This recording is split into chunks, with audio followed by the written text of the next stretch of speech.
여러분 중국 음식 먹고 싶을 때면 어느 음식점 가시나요? 보니까 플러싱에 한국 분들이 자주 가는 중국 음식점이 한 네 개 정도 되더라고요. 넌짜장, 난짬뽕, 삼원가, 거송, 그리고 중국집. 이 넌짜장, 난짬뽕은 우리 주님에게 초기 멤버들이 주로 가는 곳입니다. 근데 이 삼원각은 우리 김정업 전도사님이 아주 침이 마르도록 칭찬하는 곳이고, 그곳에 양장피가 죽여준다고 그렇게 하는 것입니다. 이 거송은 보니까 우리 정영천 권사님 좋아하시는 곳이더라고요. 그곳의 짬뽕 국물 맛이 아주 일품입니다. 이 중국집은 보니까 이 식당 안에가 굉장히 깨끗해서 손님을 맞이하기에 아주 좋은 곳 같습니다. 사람들마다 좋아하는 취향이 다 다르고 입맛이 다릅니다. 만약에 입맛이 다 똑같다라고 하면 여러분 그것도 굉장히 끔찍한 일이 아닐 수 없을 겁니다. 왜냐하면 중국집이요, 나머지 집은요 다 문을 닫아야 되는 거예요. 그리고 좋아하는 그 집에는 가서 먹기 위해서는요 번호표를 가지고서 줄을 서서 먹어야 합니다. 참 그러고 보면 입맛이 다른 것도 참 은혜구나 라는 생각을 하게 되는 거예요. 설교도 보니까 입맛이 다 다르다라고 하는 것을 알 수 있습니다. 어떤 사람들은 그 설교 내용이 논리에 맞고 지적으로 동의가 되어져서 머리가 끄떡끄떡해져야지만이 오늘 설교 은혜 받았어 라고 하는 분들이 있습니다. 근데 또 어떤 분들은요 머리보다는 가슴이 웅크려야 돼요. 가슴이 움직여야 돼. 그래서 가슴이 뭉클해가지고 정말 한바탕 눈물 쫙 흘리고 나면 오늘 설교 끝내줬어 라고 이야기를 합니다. 또 어떤 분들은 보니까 유기성 목사님처럼 아주 잔잔한 목소리로 부드럽게 당신은 하실 수 있습니다, 한번 해봅시다 라고 하는 위로의 메시지를 들어야지만이 그때 은혜를 받는 분들이 있고요. 또 어떤 분들은 이 독사의 자식들아 하면서 이찬수 목사님 시대의 선지자 같이 그렇게 선포하는 그런 책망의 메시지를 들어야지만이 그때 맞아, 나는 독사의 자식이야, 나는 살모사야, 나는 코브라야 하면서 회개하고 가슴을 치고 결단하게 된다 이 말입니다. 하나님께서 인생을 다양하게 창조하셨기 때문에 살아가는 모습도 다양함을 알 수 있습니다. 성경에는 4개의 복음서가 있습니다. 4명의 저자들이 있습니다. 이 4명의 저자들이 예수님에 대해서 보고 듣고 경험한 거에 대해서 쓴 것이 바로 사복음서입니다. 그럼 여러분 그들이 기록한 예수님에 대한 그 내용들이요 다 똑같았습니까? 아니에요. 다 틀립니다. 그래서 마태복음의 저자는 예수님을 왕으로 오신 예수님, 마가복음은 종으로 오신 예수님, 누가복음은 예수님의 인성에 대해서 강조하고 있고요. 요한복음은 예수님의 신성에 대해서 강조하고 있습니다. 다양한 각도에서 예수님을 바라볼 때 우리가 그 예수님에 대해서 온전히 이해할 수 있기 때문에 우리에게 4개의 복음서를 주셨습니다. 우리는 지난 시간 동안에요, 지난 3주 동안 그 3개의 복음서를 각각 한 주간 살펴보았고, 오늘은 마지막 시간 요한복음을 통해서 여러분들과 함께 은혜를 나누고자 합니다. 이 요한복음의 저자는 예수님의 12제자 중에 한 명이었던 사도 요한입니다. 특히 이 사도 요한은 그 12명 중에서도요 예수님께서 어디에 가실 때면은 반드시 데리고 함께 가셨던 제자 3인방에 속했던 사람들입니다. 요한복음의 이 편지를 받는 사람들, 수신자들을 보면은 에베소 교회를 중심으로 한 소아시아 교회들에게 보낸 편지가 바로 이 요한복음입니다. 그럼 이 에베소라고 하는 곳이 어떤 곳인가라고 하면, 요한이 예수님께서 죽으셨을 때 요한이 그의 어머니 마리아를 데리고 가서 살았던 곳이 바로 에베소입니다.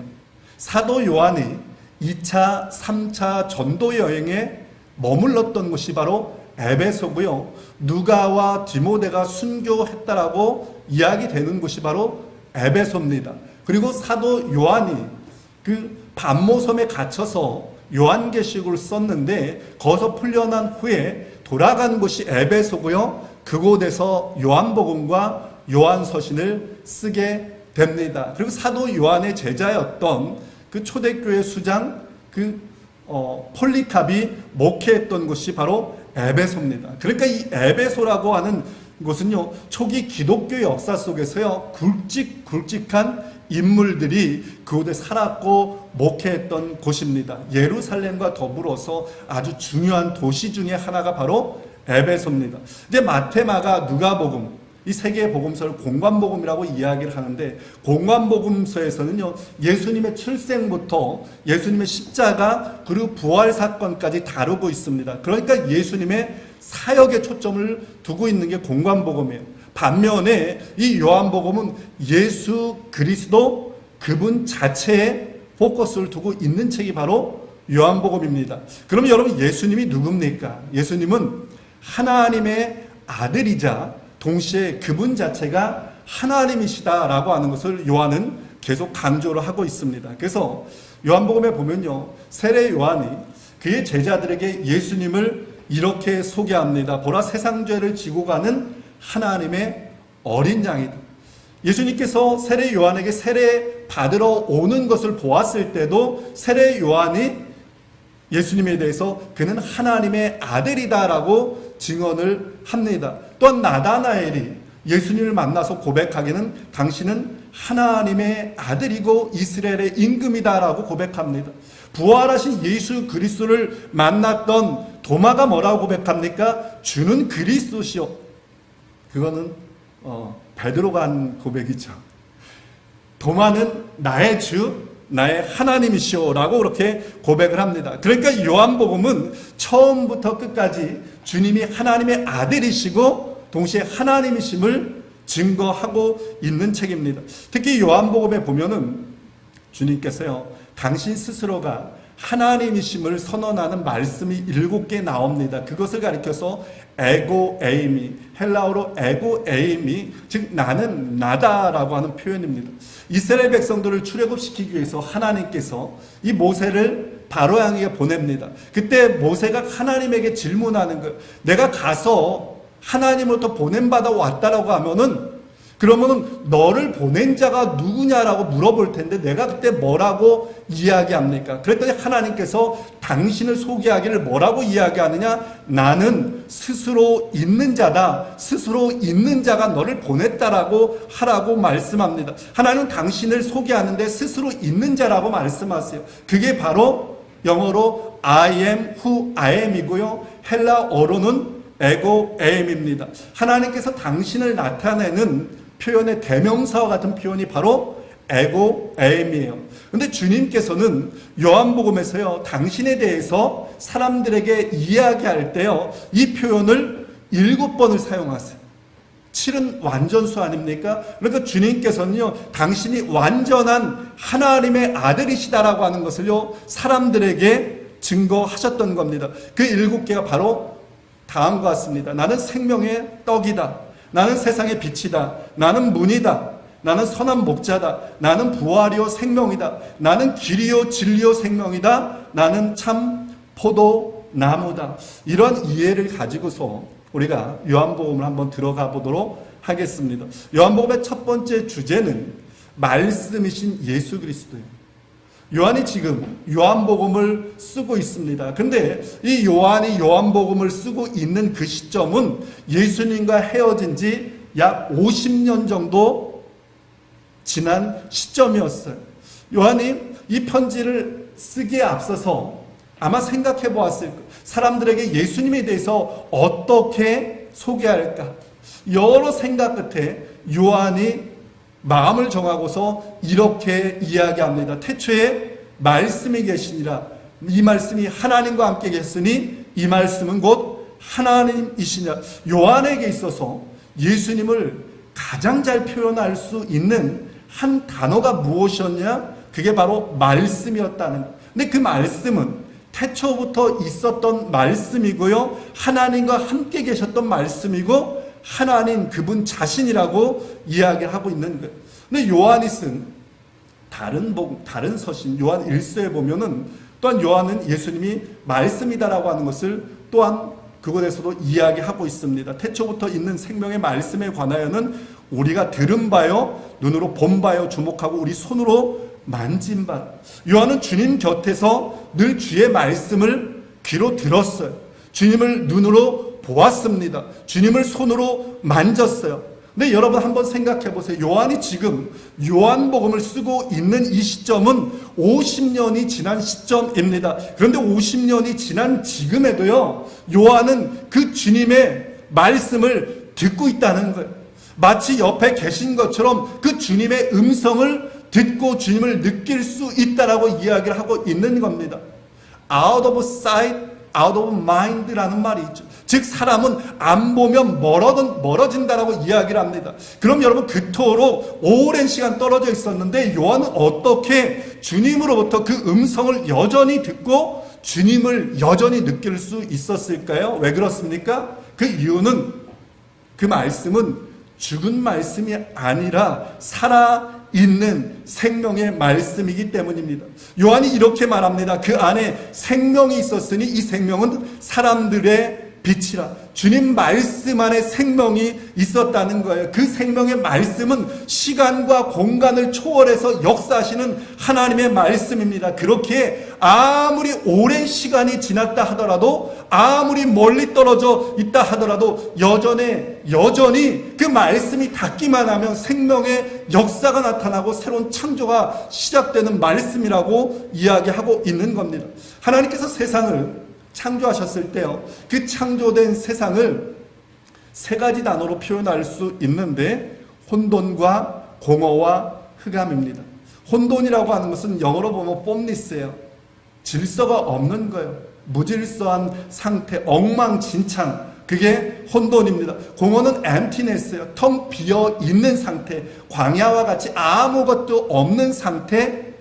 흑암은 darkness입니다. 한 줄기 빛조차 없는 그런 상태, 전적 어두운 상태, 이게 바로 창조 이전의 모습이었어요. 그 세상을 향해서 하나님께서 말씀하시자 그 세상 가운데요, 질서가 생겨난 거예요. 충만하게 되었고요, 빛이 생겨나게 됐습니다. 근데 요한은 그 말씀의 능력을요, 계속해서 이렇게 이야기를 합니다. 빛이 어둠에 비치되 어둠이 깨닫지 못하더라. 근데 이 깨닫지 못하더라라고 하는 것을 원어로 보면요, 어둠이 그 빛을 이기지 못하더라는 거예요. 빛이 어둠을 이기게 되었다라는 겁니다. 지금까지는 어둠이 세상을 지배했어요. 어둠이 인생을 지배하고 어둠이 이겼습니다. 그런데 생명 대신 예수 그리스도께서 말씀하니까 그 빛이 어둠을 이기기 시작했다라는 거예요. 창세기 1장에 보니까 이 부분을 이렇게 말씀하고 있습니다. 하나님이 빛을 낮이라 부르시고 어둠을 밤이라 부르시니라. 저녁이 되고 아침이 되니 이는 첫째 날이니라. 하나님이 말씀하시니까요, 캄캄한 저녁이 물러나고 찬란한 아침이 시작되더라는 거예요. 이게 바로 말씀의 능력이며 주님의 새 창조의 능력이라는 거예요. 근데 여러분, 놀라운 사실은 무엇인 줄 아세요? 말씀이 육신이 되어 우리 가운데 거하신다는 사실. 말씀 대신 주님이 오늘 우리 가운데 거하고 계시다는 사실입니다. 여러분, 하나님의 말씀은 세 가지 유형으로 나타나고 있습니다. 첫 번째는 성육신된 말씀이신 예수 그리스도, 두 번째는 기록된 말씀이신 성경, 세 번째는 강단에서 선포되어지는 말씀 설교입니다. 그러니까 여러분, 주님은요 2000년 전에 한 번 오시고 그냥 스탑하신 분이 아니라는 거예요. 지금도 우리에게 찾아오시고 말씀하시는 분이시라는 사실을 여러분 기억하시길 바랍니다. 기록된 성경 말씀을 통해서 주님은 오늘 우리에게 찾아오시고 말씀하고 계심을 여러분 믿으시기를 주의 이름으로 축원을 드립니다. 강단에서 선포되어는 그 말씀을 통해서요, 주님은 오늘 우리를 찾아오시고 말씀하시는 분이심을 여러분 믿으시기를 축원을 드립니다. 주님은 말씀으로요 매일같이 우리를 찾아오세요. 위로하시고 격려하십니다. 우리의 길을 인도하세요. 그러면 여러분, 말씀에 반응하는 정도가 우리의 믿음의 수준입니다. 말씀에 반응할 때 내 영이 살아날 수 있음을 여러분 기억하시길 간절히 축원을 드립니다. 근데 기록된 말씀 읽지 않는다? 여러분 하나님의 뜻 알 수 없습니다. 선포되는 말씀 그대로 따라 살아가지 않는다? 여러분 우리의 영이요 절대로 살아날 수 없습니다. 말씀에 순종하며 살아갈 때 여러분 매일매일이 하나님이 베푸시는 은혜의 장이 되어지는 겁니다. 말씀에 순종할 때 오늘 내 삶 속에서 나와 동행하시는 하나님을 경험할 수 있는 겁니다. 기적을 체험할 수 있는 거예요. 그때 우리에게 신앙의 간증이 생겨나는 거예요. 신앙의 추억이 생겨나는 겁니다. 그로 인해서 우리가 흔들리지 않는 믿음의 사람으로 변화될 수 있는 겁니다. 오늘도 주님은 우리에게요 말씀으로 찾아오셔서 여러분의 마음을 녹하고 계십니다. 바라기는 정말 나에게 찾아오시는 그 주의 말씀에 여러분 마음을 열어서 응답할 수 있기를 바랍니다. 그 말씀에 따라 인도함을 받고 살아갈 수 있기 바랍니다. 그로 인해서 여러분의 삶 가운데 주님과 아름다운 추억이 넘쳐나는 은혜가 있어지기를 간절히 축원을 드립니다. 두 번째 요한복음의 핵심 주제는 사랑이신 예수 그리스도입니다. 여러분 이게 뭔지 아세요? 뭐예요? 약탕기죠. 약탕기입니다. 제가 어렸을 적에 어머니는 약탕기에다가 뭐 인삼, 감초, 배추, 뭐 도라지 이런 한약재들을 넣어가지고요 얕은 불에 계속 하루 종일 끓였습니다. 근데 마지막으로 끓인 다음에 헝겊 같은데 그걸 약재를 넣어가지고 짜는 거예요. 그럼 거기서 뭐가 나옵니까? 액기스가 나오는 거예요. 그리고 그 액기스가 뭐예요? 바로 보약입니다. 성경이 여러분 몇 권이에요? 66권입니다. 성경 66권을 약탕기에 넣어서 졸이고 또 졸이면 남는 게 하나 있다라고 합니다. 뭔지 아세요? 어떤 책인지 아세요? 요한복음이에요. 근데 그 요한복음을 졸이고 또 졸이면 남는 게 뭔지 아세요? 어느 구절일 것 같아요? 요한복음 3장 16절. 여러분 우리 한번 요한복음 3장 16절을 함께 외워보도록 할까요? 시작. 하나님이 세상을 이처럼 사랑하사 독생자를 주셨으니 이는 그를 믿는 자마다 멸망하지 않고 영생을 얻게 하려 하심이라. 여러분 이게 바로 성경 전체의 엑기스입니다. 성경은 죄된 인생을 구원하기 위해서 이 땅에 오신 하나님의 러브스토리다라고 이야기할 수 있습니다. 오늘날 세상에는 굶어 죽어가는 사람들이 많이 있어요. 그런데 이것은 양식이 부족하기 때문이 아니라 분배의 문제 때문이다라고들 이야기를 합니다. 똑같이 나눠 먹으면은 모두가 배불리 먹을 수 있을 텐데 어느 누군가가 혼자서 1억 명분을 다 먹기 때문에 세상에 이 양식의 문제가 생겨나는 거예요. 근데 여러분 인생의 근본적인 문제는요 분배의 문제가 아닙니다. 절대 부족의 문제예요.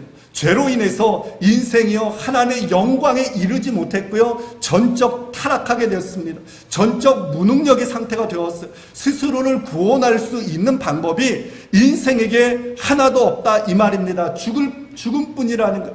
전적 타락, 전적 무능력한 인생을 구원하기 위해서는 밖에서 어떤 힘이 들어와야 되는 거예요. 어떤 구원자가 들어와야 되는 거예요. 그래서 주님께서 그 죄된 인생을 구원하기 위해서 하늘 보좌를 버리시고 이 땅에 오셔서 십자가를 지신 거예요. 근데 주님께서 찾아온 그 세상이요 주님을 알지 못했어요.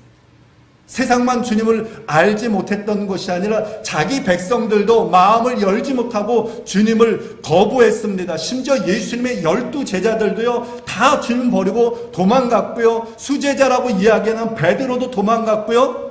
주님이 가장 사랑하는 제자라고 자부했던 요한도 결국 낙심해서는 다른 제자들과 함께 고기 잡으러 가버린 거예요.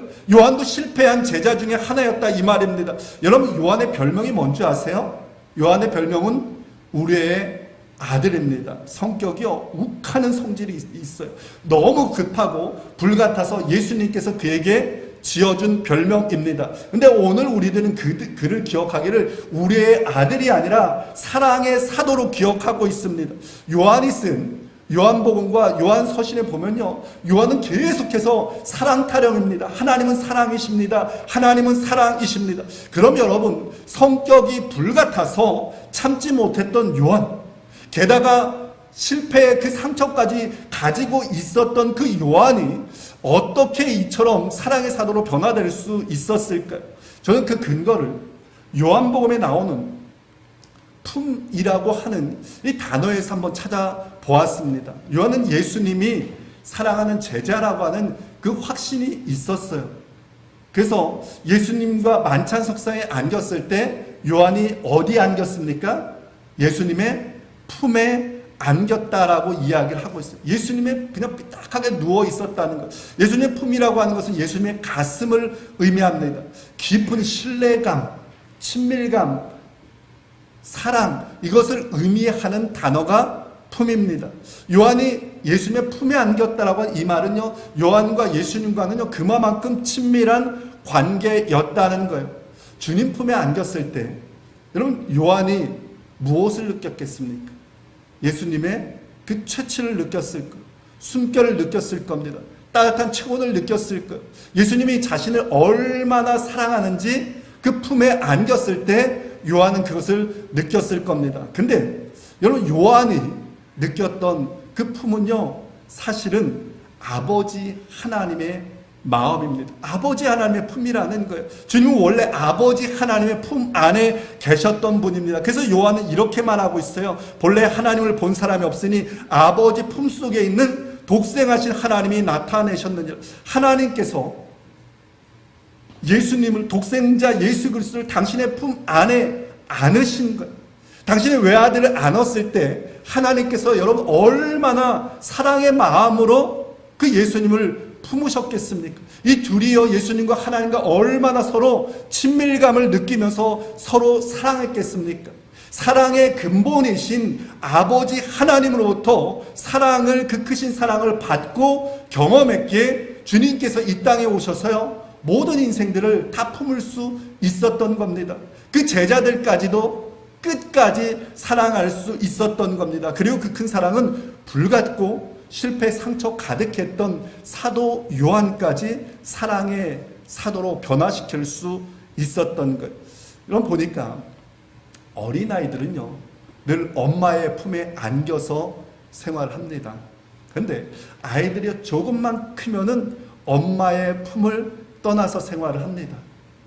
근데 여러분, 희한한 것은요, 인생은 어머니의 품을 떠난 이후에도요, 일생 그 어머니의 품을 그리워하며 살아가게 되더라고요. 왜 그렇습니까? 어머니의 품 안에서 느꼈던 그 채취, 따뜻함, 사랑을 못 잊고 기억하고 그리워하기 때문입니다. 주님의 품은 여러분 어머니의 품과는 비교할 수 없을 정도로 따뜻하고 놀라운 사랑입니다. 오늘도 주님은 당신의 그 크신 팔을 벌려서 그 품에 안기라고 우리들을 초청하고 있습니다. 그 사랑을 우리가 경험하면 여러분 그 사랑을 우리는 영원히 기억하면서 그 사랑 안에 머물게 되어질 겁니다.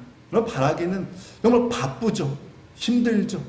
그렇지만서도 좀 내 안에 바쁜 것 내려놓고 주님의 그 품 안에 안길 수 있었으면 좋겠습니다. 주님 그 품 안으로 나아가는 그 시간들이 좀 있었으면 좋겠습니다. 나의 시간을 드리고 나의 마음을 들여서 주님 앞에 나아가서 주님과 함께 그 친밀한 관계를 누릴 수 있었으면 좋겠습니다. 그때 주님의 사랑이 우리 안에 가득 넘쳐나게 될 거고요. 우리도 그때 사도 요한처럼 사랑의 사도로 변화되어서 주의 사랑을 증거하는 삶을 살아갈 수 있는 겁니다. 이게 바로 요한복음이 우리에게 요청하는 두 번째 핵심 메시지입니다. 저는 여러분들이 그런 축복의 주인공들이 다 되어지기를 축원을 드립니다.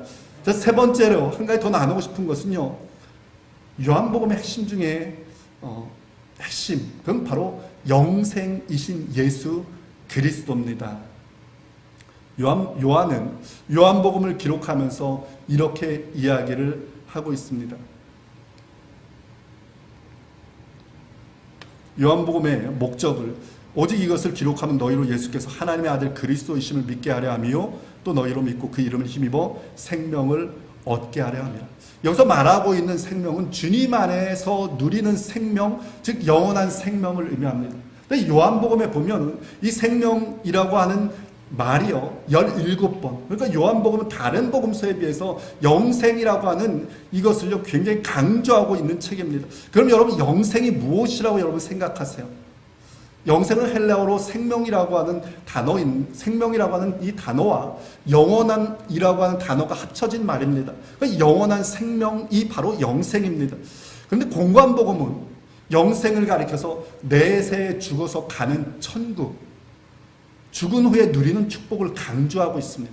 반면에 요한복음은요, 영생을 내세와 더불어서 현재 이 땅에서 누릴 수 있는 현세의 축복을 강조하고 있습니다. 즉 요한은 영생을 또한 이렇게 이야기를 하고 있습니다. 영생은 곧 유일하신 참 하나님과 그가 보내신 자 예수 그리스도를 아는 것이다. 영생이 뭐라고 말하고 있습니까?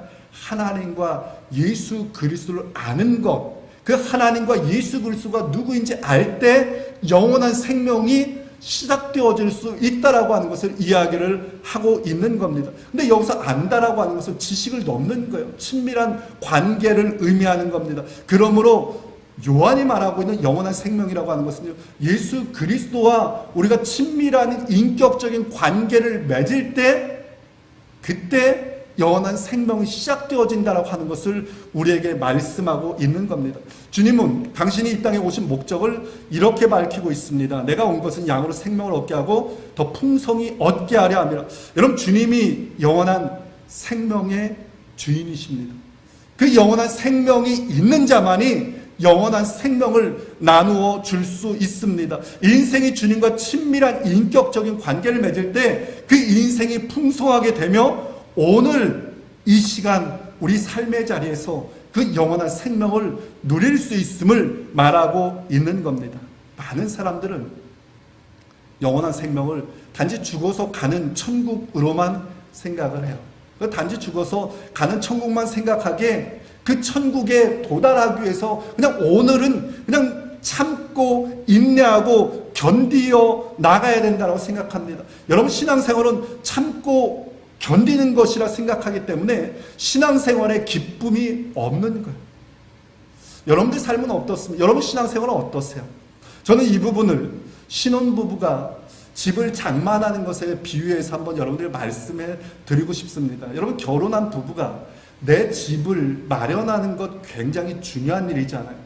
근데 내 집을 마련하기 위해서 이 신혼부부가 너무 바쁜 거예요. 그래서 서로 얼굴조차 볼 수 없는 거예요. 너무 피곤해가지고 서로 얼굴을 보았을 때도 그냥 귀찮고 힘들어하고 한다면, 그로 인해서 그 부부간에 아무런 아름다운 추억이 없다면 여러분, 이것처럼 안타까운 결혼 생활이 어디에 있겠습니까? 결혼 생활은 누려야 하는 거예요. 그 친밀함을 누려야 하는 겁니다. 오늘 우리는 주님과 정혼 관계라는 거예요. 그렇다면 여러분, 주님과 친밀함을 누려야 되는 거예요. 그 친밀함을 누리지 못하면 불행한 신앙생활이 아닐 수 없습니다. 오늘 우리에게 주신 주님의 구원은 현찰이에요. 오늘 우리의 삶 속에서 누릴 수 있다, 이 말입니다. 그러면 여러분, 우리는 그 영원한 생명을 소망하는 동시에 오늘 주신 주님께서 주신 그 풍성한 영원한 생명을 누려야 함을 기억하시길 바랍니다. 이제 말씀을 맺겠습니다. 요한은 그의 책 마지막에서요, 이렇게 말하고 있습니다. 예수님께서 행하신 일이 이 외에도 많으니 낱낱이 기록된다면 이 세상이라도 이 책을 두기에 부족할 줄 아노라. 여러분, 예수님이요, 이 땅에서 공생에 3년 하셨어요. 근데 공생에 3년 하신 그 사역들을 다 기록하기에 이 세상이라도 부족하다라고 요한은 이야기를 하고 있습니다. 그렇다면 영원전부터 저와 여러분들을 자녀 삼으시려 계획하신 하나님의 그 크신 사랑을 기록한다면 여러분, 얼마나 무궁하겠습니까? 오늘 여러분들을 향한 하나님의 그 크신 은혜와 영원한 계획은 여러분 얼마나 놀랍고 신비스럽겠습니까? 그 주님께 가까이 나아갈 수 있기 바랍니다. 주님께 가까이 나아가는 만큼 주님께서는 당신을 더 여러분들에게 보여주실 겁니다. 그 주님을 보는 만큼 여러분의 삶은 더욱더 풍성한 삶을 살아갈 수 있게 되어질 겁니다. 바라긴 여러분 삶 가운데 주님 앞에 더 가까이 나가서 오늘 우리 삶의 자리에서 영원한 천국을 맛보며 살아가는 우리 모두 되어질 수 있기를 주님의 이름으로 간절히 축원을 드립니다.